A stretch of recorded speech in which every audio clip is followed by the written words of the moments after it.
the best example of the phenomenon.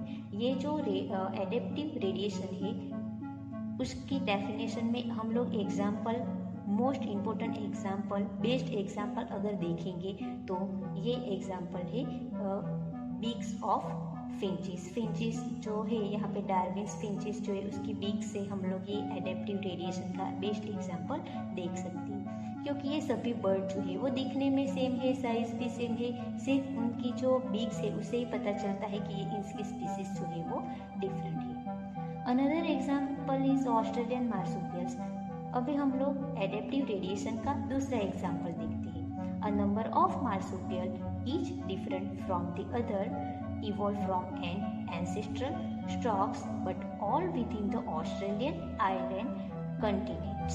Means जैसे यहाँ पे हम लोगों ने आगे के एग्जाम्पल में देखा कि ये फिंचिस जो है वो सेम आइलैंड पे है, लेकिन उसकी जो स्पीसीज जो है, वेराइटीज़ जो है वो डिफरेंट है, और वो वेराइटीज़ कैसे पता चलेगी, तो उसकी बीक्स देख के पता चलेगी।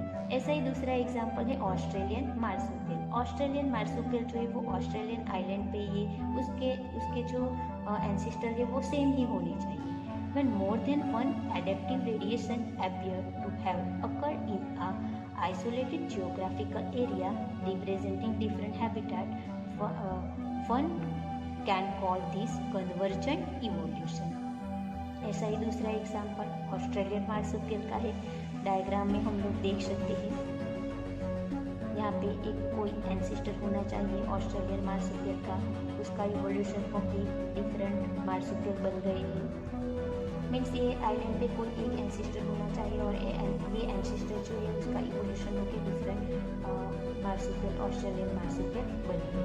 तो यहाँ पे डायग्राम में हम लोग देख सकते हैं adaptive radiation of marsupial of Australia, जैसे कि यहाँ पे बन गया koala, marsupial vole, sugar glider, Tasmanian wolf, tiger cats, banded anteater, marsupial red kangaroo, marsupial kangaroo, wombat, marsupial kangaroo etcetera, bandicoots. ये सभी हमें याद रखने, ये एमसीक्यूज के लिए इम्पोर्टेंट है। ऐसे ये एडेप्टिव रेडिएशन का दूसरा एग्जाम्पल है।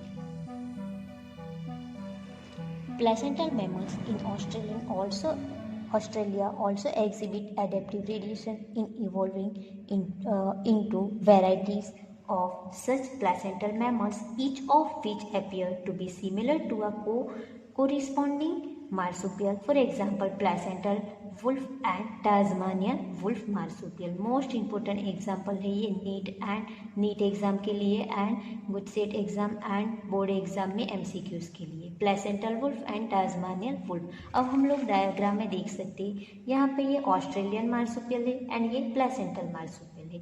ऑस्ट्रेलियन मार्सुपियल जो है वो ऑस्ट्रेलिया के आइलैंड पे मिले हैं एंड ये प्लेसेंटल मार्सुपियल जो है ये कॉमन है। तो हमें ये दोनों में बहुत सारी सिमिलरिटी देखने को मिलती है, जैसे कि लास्ट डायग्राम में wolf and Tasmanian wolf, picture showing convergent evolution of Australian marsupial and placental marsupial. दोनों में ऑस्ट्रेलियन एंड प्लेसेंटल मार्सुपियल में बहुत सारी सिमिलरिटी हम लोग देख सकते हैं। तो इससे हमें ये कंक्लूजन मिलता है कि ये सभी जो ऑर्गेनिज्म है, मार्सुपियल है, ऑस्ट्रेलियन एंड प्लेसेंटल मार्सुपियल, उसके एंसेस्टर सेम ही होना चाहिए। तो ये थियरी मीन्स एडेप्टिव रेडिएशन से हमें ये एक्सप्लेन करती है कि मोस्ट ऑफ जो एनिमल्स है, ऑर्गेनिज्म है, उन लोगों के एंसेस्टर जो है वो एक ही होने चाहिए। वो एंसेस्टर में से कन्वर्जन इवोल्यूशन हुआ होगा एंड वो डिफरेंट हैबिटेट में चले गए होंगे।